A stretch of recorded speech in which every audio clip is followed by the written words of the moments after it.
नमस्कार दोस्तों, आज का टॉपिक है सेल। सेल क्या होता है, सेल की क्या संरचना होती है, सेल का कंस्ट्रक्शन क्या है, सेल कितने प्रकार के होते हैं और कौन कौन से होते हैं। तो इस कंटेंट में हम सेल के बारे में चर्चा करेंगे। सेल एक ऐसी युक्ति है जो रासायनिक क्रियाओं द्वारा क्या करता है, विद्युत वाहक बल उत्पन्न करता है, जनरेट करता है और उसका संग्रहण कर लेता है, एकत्रित कर लेता है। तो सेल एक ऐसी युक्ति है जो रासायनिक ऊर्जा को वैद्युतिक ऊर्जा में परिवर्तित करती है। क्या करती है, रासायनिक ऊर्जा को वैद्युतिक ऊर्जा में परिवर्तित कर देता है सेल। और सेल क्या करता है, शुद्ध डीसी उत्पन्न करता है।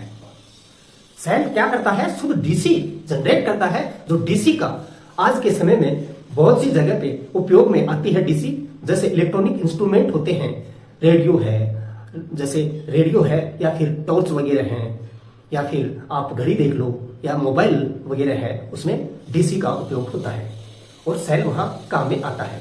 तो सेल की मैंने ये जो संरचना है वो दर्शाई है बोर्ड पे। दोस्तों ये सेल है और ये क्या है, कांच का बर्तन है। ये कांच का बर्तन लिया गया है एक, और इसके अंदर एक धातु का लवण है। ये क्या है, धातु का लवण है, धातु लवण है, जिसको अपन क्या कहते हैं, इलेक्ट्रोलाइट कहा जाता है।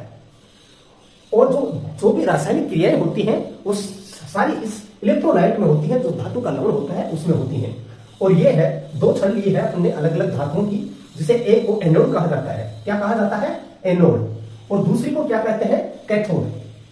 एनोड कहते हैं और दूसरी को कैथोड कहते हैं। तो इसमें क्या होता है, जो ऋणात्मक आयंस होते हैं रासायनिक क्रियाओं के फलस्वरूप, रासायनिक क्रियाएं होती हैं सेल में, तो जो ऋणात्मक आयंस होते हैं वो जो कैथोड होता है उसके आसपास एकत्रित हो जाती हैं। जो ऋणात्मक आयंस हैं वो कहां इकट्ठे होंगे, कैथोड के पास आसपास, और जो धनात्मक आयन हैं वो एनोड के पास इकट्ठा हो जाते हैं। कहां इकट्ठा हो जाते हैं, एनोड के पास। और इसमें क्या होता है, जैसे अपन ने ये दो धातुएं ली हैं, उनके सिरों पे तो वायर लगा दिए जाते हैं और उनको वैद्युतिक ऊर्जा से जोड़ दिया जाता है। और वैद्युतिक ऊर्जा के फलस्वरूप इसमें जो इलेक्ट्रोलाइट होता है उसमें रासायनिक क्रियाएं शुरू हो जाती हैं। ये रासायनिक क्रियाएं शुरू हो जाती हैं, उसकी वजह से क्या होता है, जो आयंस हैं, ये धनात्मक आयंस होंगे वो एनोड की तरफ इकट्ठा होंगे और ऋणात्मक जो आयन है कैथोड की तरफ इकट्ठा हो जाएंगे। तो इस तरह से इसमें रासायनिक क्रियाएं होती हैं। और ये जो है पूरा डायग्राम वो सेल की संरचना है। और सेल कितने प्रकार के होते हैं, सेल दो प्रकार के होते हैं, प्राथमिक सेल, प्राइमरी सेल। प्राथमिक सेल जिसे अपन प्राइमरी सेल भी कहते हैं, पीसी। और दूसरा होता है द्वितीयक सेल। द्वितीयक सेल जिसे सेकेंडरी सेल भी कहते हैं। तो प्राथमिक सेल कौन से होते हैं, प्राथमिक सेल अपन एक बार यूज करने के बाद में दोबारा यूज नहीं कर सकते हैं इनको। जो एक बार रासायनिक क्रियाओं के फलस्वरूप एनर्जी जो इकट्ठा होगी तो इनको दोबारा काम में नहीं लिया जा सकता है। प्राथमिक जो सेल होते हैं उनको दोबारा काम में नहीं ले सकते हैं। और प्राथमिक सेल कौन कौन से होते हैं, जैसे एक तो है voltaic cell, Daniell cell, Leclanche cell, शुष्क cell, mercury cell, silver oxide cell एवं क्षारीय सेल।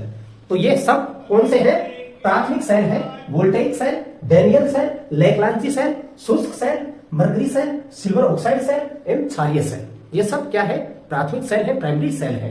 इनका यूज नहीं होता है, एक बार ही काम में आते हैं जो प्राथमिक सेल होते हैं। और द्वितीयक सेल जो सेकेंडरी सेल, नाम में ही परिभाषित होता है कि इसको दोबारा काम में ले सकते हैं। रासायनिक क्रियाओं के फलस्वरूप इसमें अपन विद्युत वाहक बल संग्रहित करके इसको काम में ले सकते हैं। एक बार काम में लेने के बाद दोबारा भी बार बार काम में लिया जा सकता है। बार बार प्राथमिक सेल को काम में लिया जा सकता है। और वो कौन कौन से होते हैं, एक तो हो गया lead acid cell, nickel iron cell, nickel cadmium cell. तो इस प्रकार से दो प्रकार के सेल हो गए, प्राइमरी और सेकेंडरी सेल। प्राइमरी सेल को एक बार ही काम में लिया जा सकता है, दोबारा काम में नहीं लिया जा सकता है। और सेकेंडरी जो सेल होता है उसको बार बार रासायनिक क्रियाओं के फलस्वरूप उसमें अपन विद्युत वाहक बल इकट्ठा कर सकते हैं और बार बार अपन काम में ले सकते हैं। और सेल की यह संरचना है आपके सामने दोस्तों।